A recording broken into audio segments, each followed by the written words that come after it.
Greetings, everyone. I am Dr. Tommy Watson, and welcome to Resilient Stories Podcast, where we share the grit and glory behind amazing stories of people like you who have bounced back from failure and adversity, going to live their best lives on purpose. Today's show is being sponsored by $1 Million Business Pathway, where we believe everyone has a story to tell and sell. If you want to learn how to tell and sell your story, go to tawatson.com under the Programs and Products tab. Click on $1 Million Business Pathway to get yourself started. Are you guys ready for another fantastic show today? Joining me, I have my man, Karon Riley. What's up, man? From Saints and Sinners, man. How you doing, brother? What up, King? What's going on with you, bro? How you been, man? Good to see you, man. I'm very, very honored to have you on the show, brother. So for those folks who may not be able to watch Saints and Sinners on a regular basis, man, just introduce yourself to us and tell us what the latest you got going on. Man, you said it yourself, man. Karon Joseph Riley, man, actor. You might find me on Saints and Sinners, Ambitions, that's on Stars. About 10 different Christmas movies if you so happen to see Christmas movies every year. Just a lot of different stuff, you guys. I've been really blessed in this career. That's me, man. I'm an actor, a father, a husband, a producer, a writer, a director. I'm a black man who knows his power, man. That's what I'm talking about. This man doing, you rapping too? Hey, if I need to. Hey, man, we come from a people who build pyramids, Tommy. It's nothing we can't do, man. That's how I live. That's how I see the world, baby. That's right, brother. I'm with you there, man. So again, it's an honor for you to be on, man. And again, for those of you who don't know, Karon, I played football at the University of Minnesota. Karon came in after me, man. It is an honor, man, to see a brother go from being a football player, man, to be a top-notch still all-time university sack leader too. That's what I'm talking about. That's what drop that in there too. That's what I'm talking about. He was doing his thing up there, man. When Karon came in, they were actually winning. We were losing, man, before Karon got there, man. So we appreciate y'all putting us back on the map, Karon. Oh, good. You're welcome. Yeah. Hey, now, if I get to Minnesota, the University of Minnesota give me the same thank you, I might be getting somewhere. And we need to reach out to them folks, tell them they need to show the brothers some love, man. Yeah. So the purpose of the podcast is really introduce our listening audience, man, to amazing people like you, and to have you share your story of some of the challenges you face, man, and walk us through how you got through it so we can learn and listen from that, man. So again, I'm going to jump into the first question, Karon. What's been the biggest obstacle you've had to overcome in your life, personally or professionally? When I read those questions, Tommy, I was like, that's a really good question. For me, I mean, I just got finished saying I believe we come from people who build pyramids. So for me, I kind of consider myself a world beater, man. Like there's no obstacle in my mind that I can't deal with. I really believe that God put everything in us as individuals to do whatever our dreams are given. You know, whatever vision we see, it was put there by the Most High. So you got to believe in yourself so much that there's really nothing, anything that comes in your way, it's got to really be looked at not so much as an obstacle, but just an opportunity to prove to the universe and yourself and just your dream that you really wanted, you know? So when you said it, I was like, man, obstacles. I never looked at things as so much as obstacles, as just more as challenges. You know, our athletic mindsets too. We're different. You know, absolutely. So for me, for me just to look at the obstacle, I would say for me was just it's been time. And it's nothing bad about when I say that. It's just there was moments in my time in this new journey after I left sports where doubt would creep in. Right. Right before my career kind of took another blip up, because it goes like that. It goes steady, get a blip up, steady, get a blip up. And for a minute I was kind of steady, for a while I was still working in the restaurant business, managing restaurants and just doing a bunch of things to keep the dream alive, taking care of my family. I got to a point where I was really considering quitting acting. Wow. Like it was like, man, I'm just looking at I can pretty much do anything I want to do, man. Like, do I want to just change gears and go get something that's secure and I tell people all the time, man, the people you have around you will determine the height of your success exponentially, or the depth of your struggle. That's right. So at the time he's still a really good friend of mine. He was his name is Derek Arnold, and he's a police officer, and he's one of those brothers that you look at him like, man, you're a police officer, but you the kind of police officer we need. Like, you understand his personality, who he is. So I was in my office at the restaurant, man, and I was like, man, D, I think I might have to switch gears here, man. Like, I need to figure out a way to really secure my family and secure everything, because I'm doing a job here. I'm acting, and it's just getting hard, man. Maybe I Right. should shut it down. He said, man, Karon, shut up, boy. You talking crazy. And I said, what you mean? He said, man, I've seen your work. I've seen your movies. I've seen you, man. That's what you're supposed to be doing. Wow. Like, don't start doubting that now. Yeah, I get it. You know, you're getting tired, but everybody get tired for a minute. Right. Yeah. Okay, you got this out of your system now. He said, you're not gonna stop. He said, bro, you closer than you think to what you need to get to, right? And I kind of looked at him, and I was just, and I realized in that very moment, man, that you almost have a memory of all the times you have those moments in your life, and people close to you. There's times when people have a chance to either pour into you or pull it out of you and finish you. You know what I'm saying? Yeah. I've just been very fortunate over the course of my lifetime that every time I've had those human moments of doubt and just feeling like I may want to stop, I may want to quit, I've had the right person there to pour into me versus pour out of me. Wow. So at that moment, man, Derek told me, and I looked up, man, I said, dang, you're right, man. I gotta keep pedaling. I gotta keep moving forward, like no matter what, man. And I tell him all the time, I thank him, because right after that, man, I booked Ambitions, and stuff started just taking off crazy. Wow. It was really good, but I think it was also a point in the test of the journey, because there's always gonna come a point in the journey that the universe is gonna test you. Absolutely. Life is gonna test you to see if this is really what you want to do, because when you hit it for your purpose and what you're supposed to be doing, there's going to be challenges. No dream is received without some turmoil, because I always tell people, as a filmmaker and an actor and an entertainer, man, when we shoot movies and I'm producing, I'm like, hey guys, listen, there's a story being made within this story. Yes. You see what I'm saying? So your life is a story that's being made all the time. That's right. So in every movie, every story, there's moments where the hero has to decide. Yeah. Does he want to be the hero? Does he want to go forward? And it's no different than everybody's life. You know what I'm saying? Your life, you had those moments. Yes. Did the hero make the right choice? Did the hero decide to keep fighting? Yes, you did, just like I did. So in that moment, I had to make a decision. And I'm thankful for Derek, and I'm always going to be thankful for that, because in the moment of truth, he poured into me instead of pouring out of me. So that's how I got over one obstacle in my life. And I look back, and every obstacle since then or before that, that's how I got over all of those as well. That's powerful, Karon. And, we're both athletes, man. And again, it's amazing how you made the transition from being an athlete to an actor. I mean, I think Jim Brown was one of the folks I think of who did that as well. How much did your athletic mindset play into helping you make that transition? Well, it helped me tremendously, man. When you make a decision in the athlete, you got to decide. You can't be running around and being an athlete saying you play basketball, football, baseball, track, and everything. Because at one point I did all those things. Yeah. But when I was trying to go to college, I had to decide. Am I going to go play football? Or am I going to go play basketball? That's a whole other podcast where I say I should have chose basketball, because football was never my passion. It was never something I loved. Basketball I loved. That was something I would have done for free any day of the week. Football, you can't get me to do no football for free at this point in my life ever again.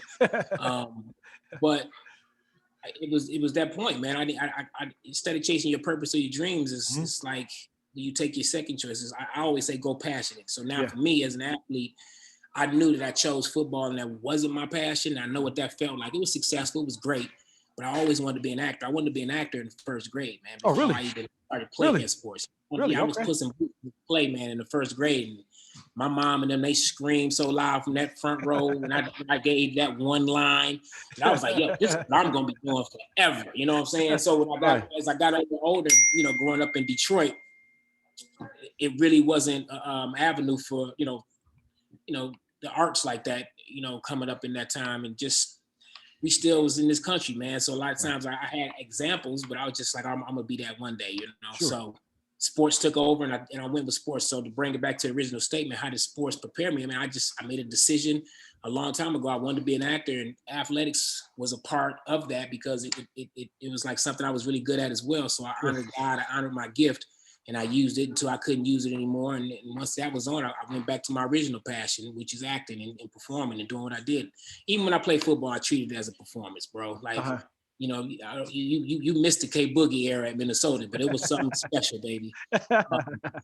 But it was like I said, I made a decision and I stuck to the plan, like you do with sports, man. When you decide I'm about to play quarterback, you go play quarterback, you know, and that's what you do. So I decided, man, and I tell people all the time, the decision is the seed that you plant. And once you decide, we're so powerful that the universe perks up and listens. That's right. Yeah. And now the hard work and the consistent perseverance over time, and the universe continue to see that you really said what you're going to be, it conspires for you. It gives you, Absolutely. It sends you the people you need to help that become a manifestation. It sends the opportunities. It sends those things to you. And also it's going to send some tests to make sure you really honoring it. You know what I'm saying? Like, do you really want this? Yeah. So I think a lot of it, we got to change our mindset of what obstacles really are. And, you know, they're confirmation that I'm on the right path. Yeah, and that's beautiful, brother. I appreciate you sharing that. You know, so early on in your career, when you was making the transition from sports and the restaurant industry, and you were getting those moments of kickback in the acting industry where you're starting to doubt, people watch actors be successful later on in their careers when they got this thing going, though. Mm-hmm. Many of us don't get a chance to see the spotlight that's on you when you're starting out. So when you were getting those, whether they're denials or rejections or whatever happening, you know, early on in your career, though, man, talk to us about some of the feelings you were dealing with, man, when you were getting those rejections and, you know. All right. So early on my acting career, you know, you go on auditions and you don't get them. I mean, I auditioned. Shit, I got 3 auditions I got to do this week, and I may book one, I may not. But here's the thing: what you learn as you get older as an actor, and you start understanding yourself as an actor. When I was younger, I'd be like, well, you know what? I still feel this way to a degree. If you don't cast me, then that's just kind of, you just did a disservice to your project kind of mentality. But it's never personal. Like, it really comes down a lot of times if you look, and you really start looking at the rejection. Really, what it is, it's not really rejection. It just wasn't. Not right now type. Sure. You know what I'm saying? That's a good point. Yeah. It's not right now. It's not a rejection. It's basically just not right now. Mm-hmm. You know, that's what you got to kind of shift your mind to, and understanding that. And you know, cliche, what's yours will never pass you up, blah blah blah blah type thing. Right. But really, that's really true, man. Like, acting is so closely related to athletics. Like, you're not going to get opportunities to do something you're not quite ready for yet. Okay.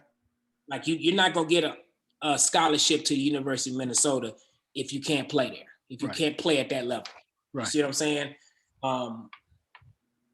So that's basically how this game is. You're not going to get opportunities at certain things into your skill set is there, into the time you put into the craft, into the universe is been the time clock has been punched. Right, absolutely. And I started this, and I'll say, I know this is gonna take me at least 10 years before I even know if this was the good idea or not. Okay, that's good. And that's the kind of faith you got to walk out on in this business. You can't nobody goes into being a doctor thinking it's gonna happen in 5 years, because that's impossible. Just like being a lawyer, none of those things are highly trained crafts. Just like acting is, you have to put your time in. 10,000-hour rule applies in all facets of life. Yeah.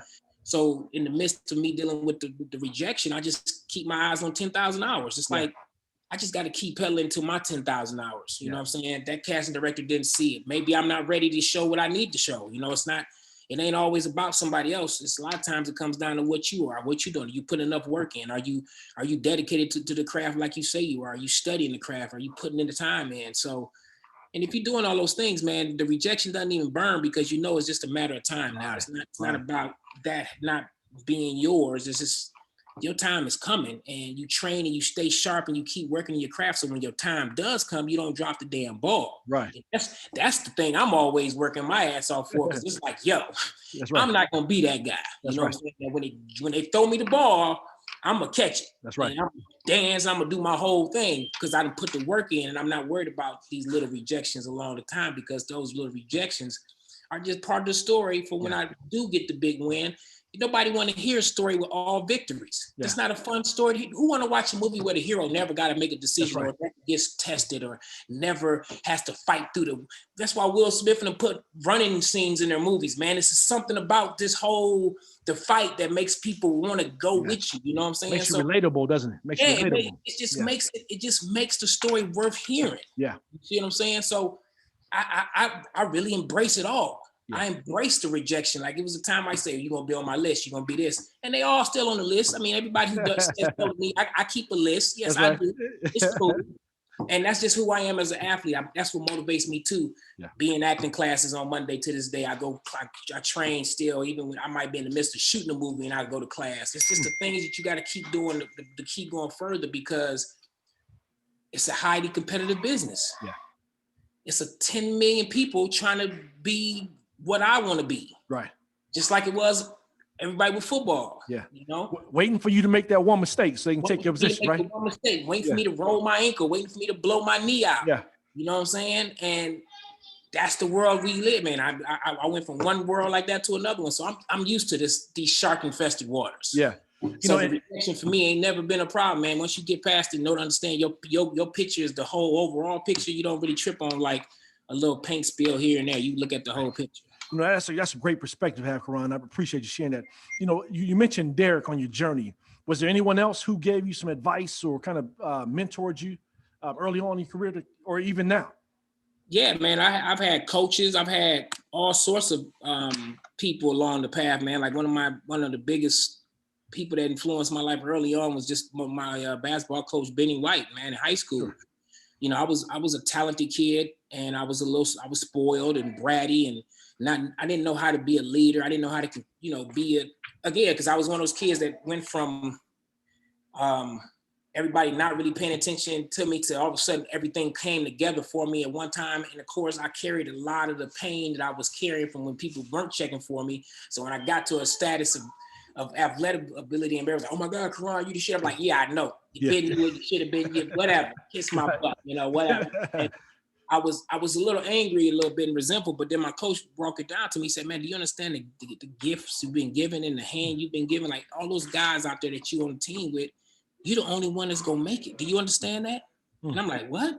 He said, yeah, man, I played with Magic. I played with the guys who have what you got in you. He said, I know what it looks like. He said, but you ain't gonna be what you're supposed to be until you know what it looks like and you start dealing with it from that perspective as opposed to being mad you got it. Wow. So that conversation right there alone changed my molecular structure as a man right then and there. Yeah. You know, I started looking at the world completely different. I took off one set of glasses, like boom, boom. Oh shit, okay, I get it, coach. Thank you. And today I tell him every time I get to talk to him, coach, you one of the people that changed my molecular structure into what I needed to be as a complete man. And I thank you. That's just one example, Man, that's awesome. And it sounds like that brother came on in a very imperative point in your life, man. Very crucial point in my life, man. We came at that point where everything was working for me. And I was at a point where I could really mess it up because I was gonna let my ego and the things that I believe ego is necessary, but I think we all have to learn how to use it as a tool, as opposed to using it as a crutch. Yeah. I think as a young man, I use my ego as a crutch, and as I've grown, I flipped it. Now I actually use it as a tool for what it's meant to be. Yeah, that's awesome. So at that time, when you start feeling yourself as a young man, we've seen it. You went to school with a lot of guys that had a lot of talent, a lot of things in their body. Wow, this guy is wild. And you can see how the attention that comes with that and the power that comes with that, how it can burn you up if you live through your ego. Absolutely. And I'm thankful that Coach White had that talk with me then, because I carried that talk into college and need to climb and excel. And it kept me from burning up in my own rocket fuel. Yes. You see what I'm saying? That's powerful, brother. Yeah, that's powerful, man. That coach sounds absolutely amazing, brother. As you look back on your journey into transitioning from sports to acting, how would you say that the whole process has changed you, man, since you went from, leaving collegiate sports or professional sports, you played in the league for a little while, and then going into your acting, man? How has that process changed you as a person?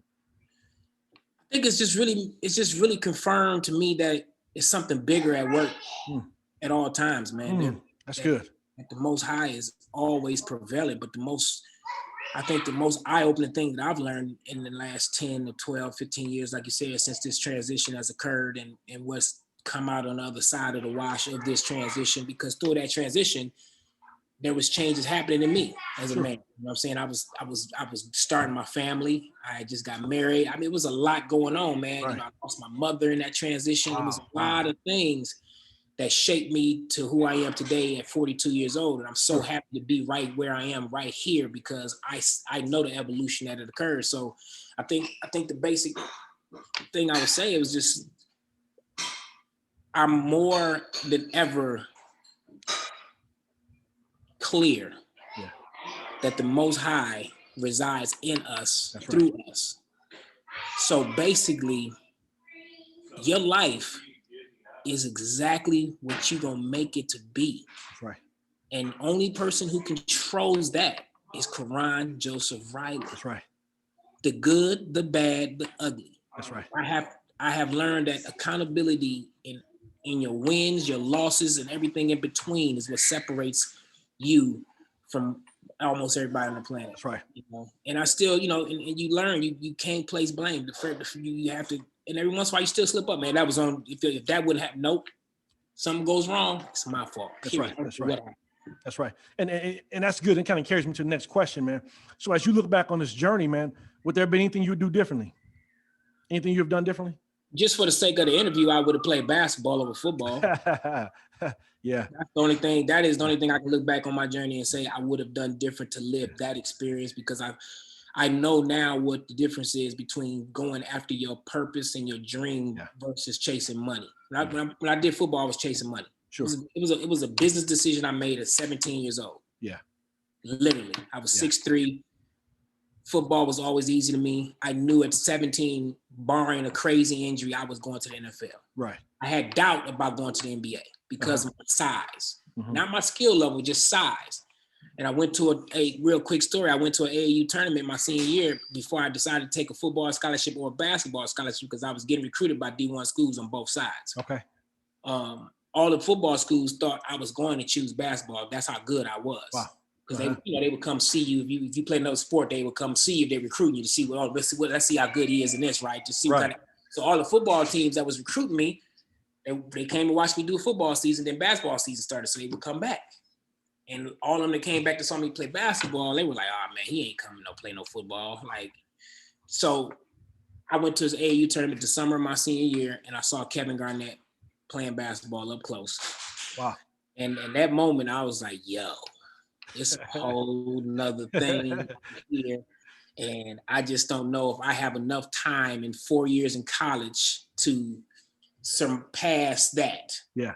Because it always came down to me like, damn, do I got enough time to put the work in? Because I still got to go to schools, you know, I'm still gonna live, you know. So I'm like, damn, I would have to live in the gym. I would have to be in the basketball gym 6-7 hours a day to give myself a shot. Because I would have had to literally change positions. Being only 6'3", I played in high school at small forward, power forward in high school. You know what I'm saying? So Point guard in the league, huh? Yes. Well, I'd have been a 2 or 3. I was strong. I still had a really good frame on me. Pepperdine University, Pepperdine was recruiting me. The coach at the time was like, "Man, you remind me of Toby Bailey." I had a Toby Bailey kind of game. You remember Toby Bailey, right? And he said, "But you have a little bit more skill than Toby." So I was like, So, you know, it was one of those decisions, bro. So it was like, I could have made the transfer, but I would have had to really work the handle and work and learn the game from a whole different position of the floor. Sure. You know what I'm saying? I learned it basically from the free throw line down, baseline. Right. My mid-range game was nasty, you know? Yeah. But again, it had to change. So I looked, I was like, okay, if I stay on this course with football, with the time and whatever it is, I'm sure I can do that. Basketball was like a straight decision. Like I said, will I get to the bag going to basketball? Right. And it was like not likely, you know what I'm saying? And the overseas game for us in America wasn't really open like that yet. It wasn't like this whole big pro opportunity to play pro basketball out of the country at that point yet. Right. So for me, it was like NFL bust, because I'd already been saying since I was like 8 or 9, since I started playing sports, I was going to be a pro athlete. Like I'm one of those guys that speak my future. That's right. You know, I speak it and I go. You know what I'm saying? I say it loud and I say it proud. Love it. Yes. And I dare anybody to say it's not gonna happen, because I've been doing it since high school. Like my first girlfriend, I said they're gonna want my autograph one day. She's like, "Karon, ain't nobody gonna want your autograph." I said, "You're gonna be the first person I call." She was the first person I called when somebody asked me my autograph, and she couldn't believe it. But not to get off topic, I do that sometimes. But yeah, that's it, man. That's awesome, brother. I appreciate you sharing that, man. And again, you know, one of the things that's been consistent, Karan, when I talk to CEOs, to other athletes, to women who have been abused, and I asked them to reflect back on anything they do differently. All of them said no. So to the listening audience out there, know that, you know, part of what you're going through struggles-wise is meant to help you who you are, to be who you are and get to the next level. So Karan, you know, as we look at the 2020, man, we have a lot of people who lost parents, that's lost loved ones, they lost income, they lost possessions, and some of them are trying to figure out how to have hope and to overcome the challenges of 2020, man. What advice can you give them right now to stay firm, man, and get beyond some of the challenges of 2020 to look forward to 2021 being a victory year? First thing I would say is be grateful that you're still here to be Yeah. even considering any of these things. You know, like you said, people have lost loved ones, lost parents, and lost material things, but loss is part of life, just like winning is. And in order to have winning feel as good as it does, you got to have loss to feel as bad as it does. So I would encourage everybody, start off with being grateful from where you at first and foremost. Second, I would say always see the glass half full. Yeah. You know, I think our mindsets create, I said it earlier, our mindsets create our life. That's right. So if you in this year alone, if you lost a job, if you lost a loved one, or what was the lesson in those things? Yeah. You know, what's the lesson in the loss? Because you only lose things when something was wrong. That's right. When something wasn't right. You know, you don't lose a job if you created the job. That's right. You can't lose what you create from within. That's so right. maybe this thing was telling you that you need to find the source of your true income is yourself. What do you love? What do you see yourself? What do you see the world needing? And it's probably aligned with something that's gonna help you eat. You know, people got to get outside of that box of wanting somebody to help them and save them, and realize that you got to save yourself first. Right. Right. So I would encourage people to look at the mirror this year. This is one of those years that you got to do a lot of soul searching. Embrace the time. Embrace the time that got slow. And you know, they put a rent moratorium back up until September. Yeah. You know, so if you got the money to pay the rent, stash into a saving account, maybe start a new business with that right now. Yes. Do something more constructive with it. If they say you ain't got to turn it in, don't turn it in. Use it, build yourself up right now. And gamble on yourself. Bet on yourself. That's right. Believe in yourself and believe in your connection to the Most High, that He wouldn't put you in a situation that you can't figure out. You know what I'm saying? And if you're Black, understand your power as a Black person of African descent and on this planet, that we're not a minority. We are the majority and we are the ones. That's right. You know, see yourself as such and put yourself in perspective and put the world in perspective. Understand that you are a big deal, but at the same time, you ain't nothing but a fragment of dust. That's right. At the same time, know that you are a big deal, but at the same time, understand that you are just a fragment of dust in a giant plethora of a universe. Yes. And stay in that balance. And you understand that it's never as good as they say, and it's never as bad as they say. That's right. That's right. And just keep your eyes focused and keep pedaling onward and upward, you know? Just keep pedaling. That's like my whole thing, you know? You just can't stop, man. Sometimes you got to slow down. Sometimes you got to take a break and get your little Gatorade in you, but get back on that bike and keep pedaling, man. Man, that's good advice, brother. Karon Riley, folks out there. Hey, you do motivational speaking too? Nope. Man, you need to become a motivational speaker, man. I'm pumped up over here after hearing you, man. I'm like, let's go do it, baby. Let's go put it on the pads again. Let's go get it, baby.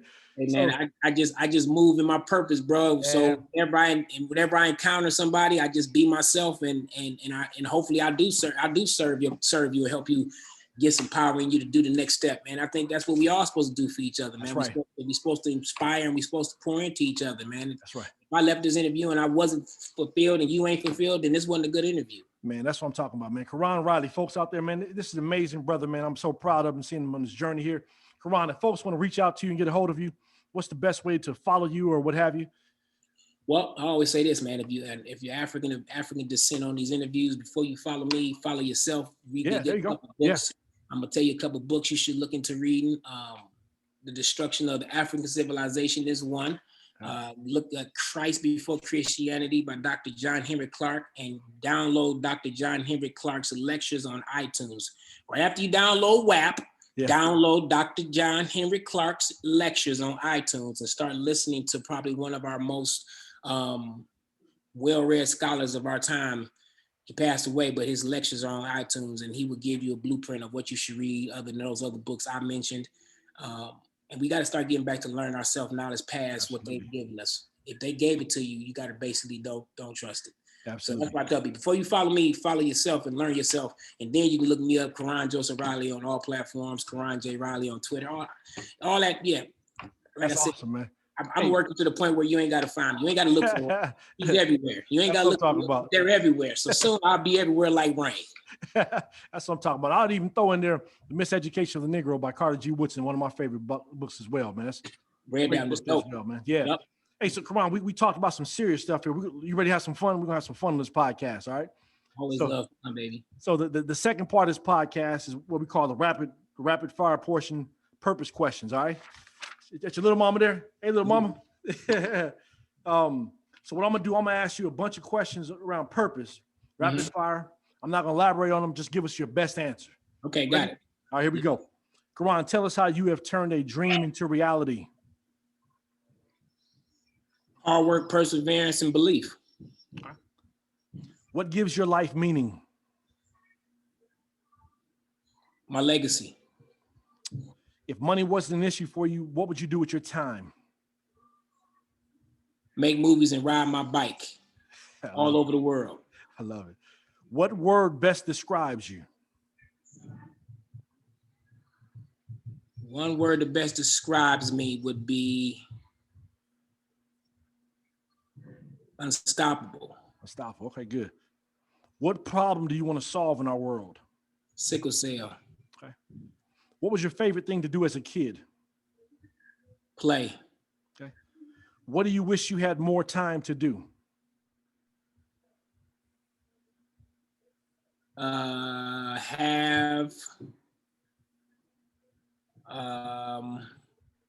my bike. Ride the bike. Okay, good. What did your 15-year-old self imagine you would be doing right now? Exactly what I'm doing right now. Okay. Love it. If you could teach someone something, what would you be teaching them?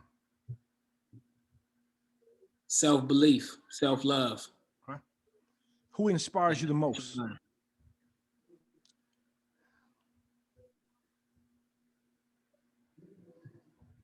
My mother. Okay. Awesome. What's something about yourself that we might be surprised to learn about you?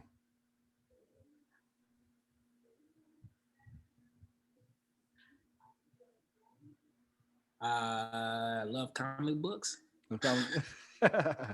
Good. What's on your bucket list to do within the next year? Go to Africa. Okay. What's something you'll spend time doing no matter what?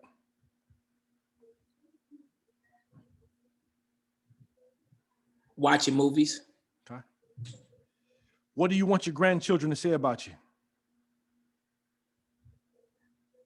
That the mission ain't done. Papa says we got to keep pedaling until it's done, because we got to prepare a nice situation for when he comes back.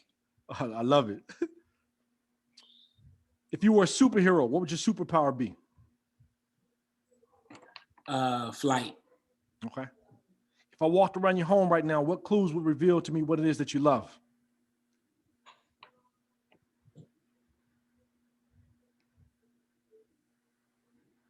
Movies.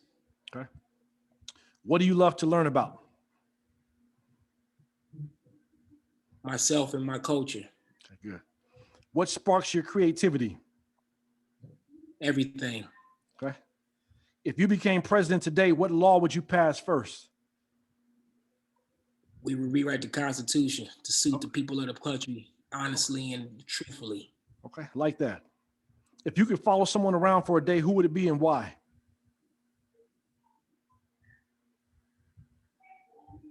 If I could follow, that's a good one. Jeez.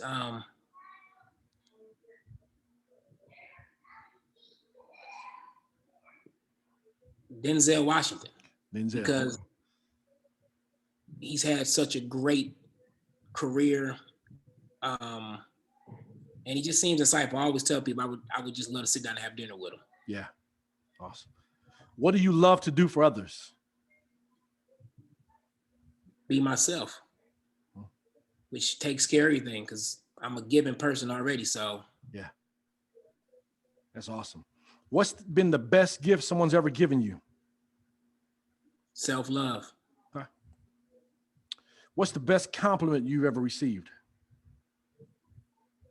What I tell myself every day. I'm great. Great. There we go. That's what I'm talking about. What's one thing you have never been afraid to do?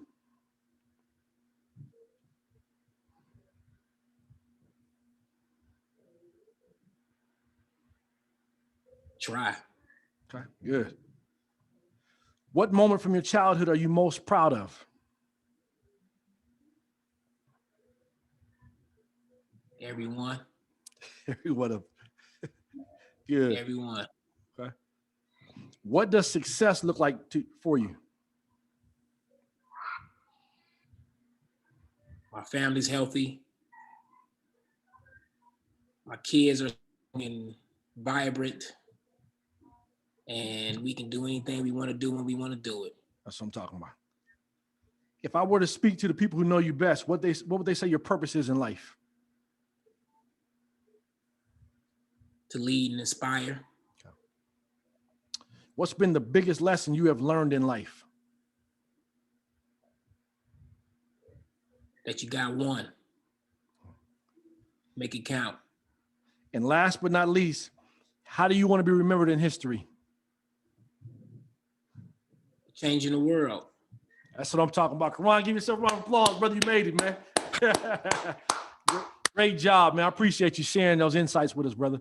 Karon, so the purpose of this podcast is to really give people insights into two things: resiliency and purpose. What are the last two thoughts you can share with our audience around resiliency and purpose?